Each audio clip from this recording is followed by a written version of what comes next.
Salut tout le monde! Bonjour. Bienvenue pour le Mortal Realms. 30. Voilà, il est content, c'est le numéro 30. Voilà. Au revoir. Avec une partie de décor, donc les ruines azérites. Alors je regardais sur le site, mais on les trouve plus en fait sur le site du Games Workshop. Je viens de vérifier à l'instant. Donc on les avait avec Warcry, avec des extensions de Warcry et les plateaux, et une boîte à part de Age of Sigmar. Et là, à voir, on ne les a plus du tout. Donc à moins de les trouver là-dedans, vous aurez du mal à les trouver ailleurs, je pense. Donc les ruines azérites. On a aussi Tsench, le dieu du changement, et donc la deuxième partie des tutoriels de mouvement. Donc la description, alors ça continue, on est arrivé à la cinquième partie des Un millier d'orages. En fait, ça décrit du coup les Stormcast, les différentes chambres, enfin pas chambres, les différents hosts, en fait différentes, comment on appelle ça, les hosts, quoi, les hosts de Stormcast, H-O-S-T, quoi. Donc la description, les historiques. Donc c'est la cinquième partie. Je suis en train de me perdre dans mon explication. Voici un Lord Incantator, pas de bêtises. Des invocateurs, des séquiteurs, un gardien, un désuaire là ici, là, qui suit, et les Rakluchen. Ici un guerrier de cornes qui se balade dans le truc. C'est donc le dieu du changement, l'architecte du destin, qui est aussi un symbole avec les poissons. On voit beaucoup de poissons dans son truc de symbologie. Il y a moins maintenant, peut-être, mais avant dans Warhammer, on en voyait beaucoup. Et l'œil aussi, du coup, l'œil qui voit tout. Donc c'est un grand instigateur, il calcule des fois des siècles à l'avance des plans qui mettent plusieurs siècles à se passer. Mais lui, comme il est mortel, il attend de les préparer tranquillement et de les voir arriver.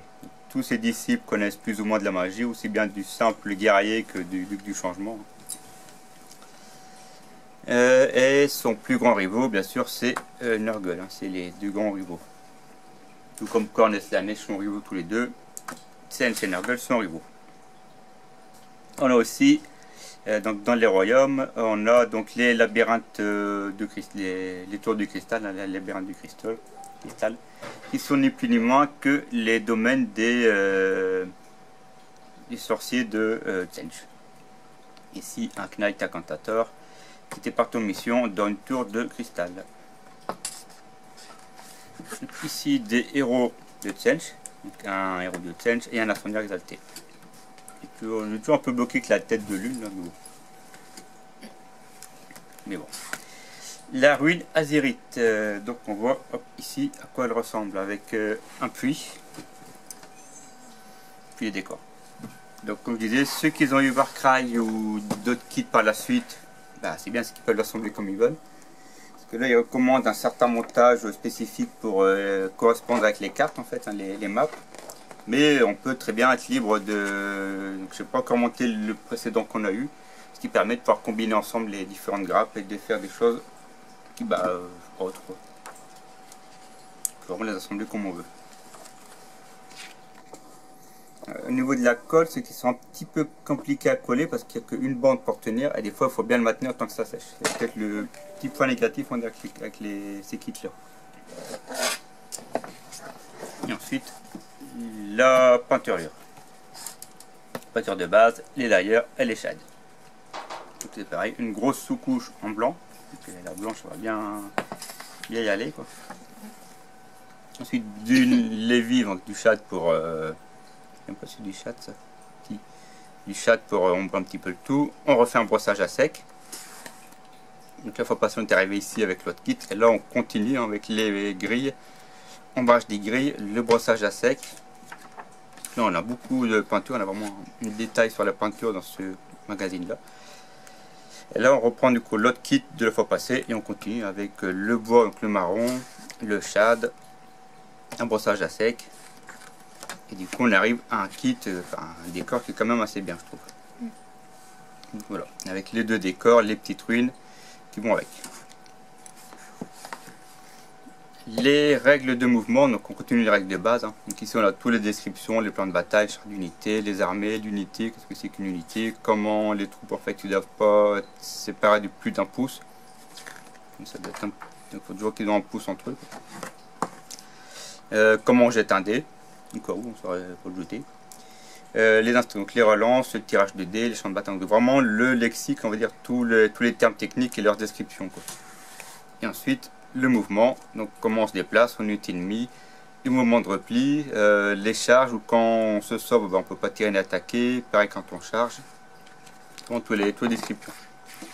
Les mouvements spéciaux, quand on court, quand on survole, quand les créatures atterrées passent à travers une autre. Donc il y a vraiment tous les détails, quoi, toutes les descriptions. Qu'il n'y a pas forcément dans les trucs de base, hein, puisque je rappelle que les livres de base ils font 3-4 pages seulement, donc tout n'est pas aussi bien détaillé, je trouve. Ensuite, le scénario, une cité maudite, on appelle Shadowspear, tiens. Et on reprend du coup le map, enfin la map de bataille, et on met les décors ici justement. Donc c'est bien ce qu'on voit du coup le champ de bataille qui commence à prendre un relief, quoi.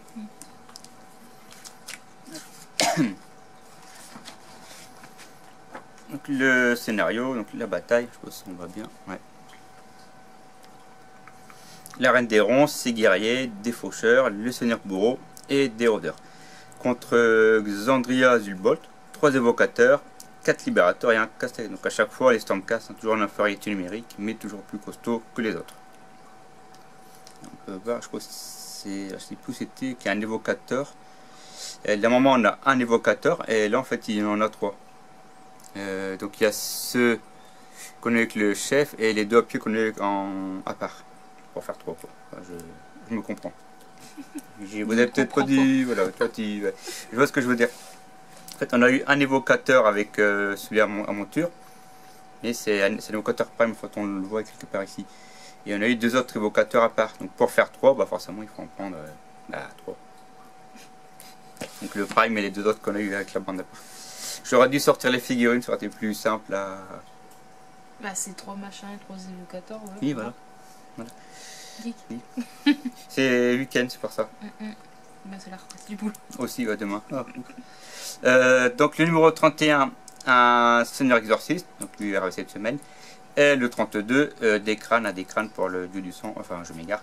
Donc des crânes, de ce que j'ai vu sur internet, donc parce qu'en Angleterre ils ont quasiment fini, hein, voilà, ils sont arrivés, de quoi?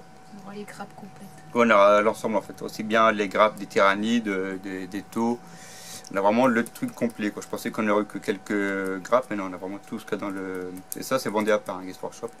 En Angleterre, ils sont déjà arrivés au numéro 80, en fait, ils ont fini. Du coup, j'avais été voir, et le... quoi?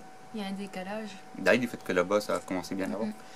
Et donc, sur YouTube, on a tous les numéros, et donc le 32, il est bien complet, en fait. Donc, on a vraiment tous les crânes, quoi, ça qui est pratique. On fera quel crâne appartient à qui, tu pourras s'amuser à trouver. Et voilà, donc ce qui fait le numéro 30. Encore 10, on sera à la moitié. Ouais, ça va vite, hein, punaise. Ouais. Bah, avec Conquest, il y a eu le confinement, donc ça a fait une pause de presque 2 mois. C'est pour ça que c'est arrivé en décalage sur Mortellam, du coup qu'il y a les 2 qui se chevauchaient. Normalement, Mortellam sera de rêver après que Conquest était terminé, quoi. Donc voilà pour le numéro 30. On se retrouve quand j'aurai le 31. Voilà. Donc merci de nous avoir suivis et à bientôt pour le prochain numéro. Salut! Au revoir!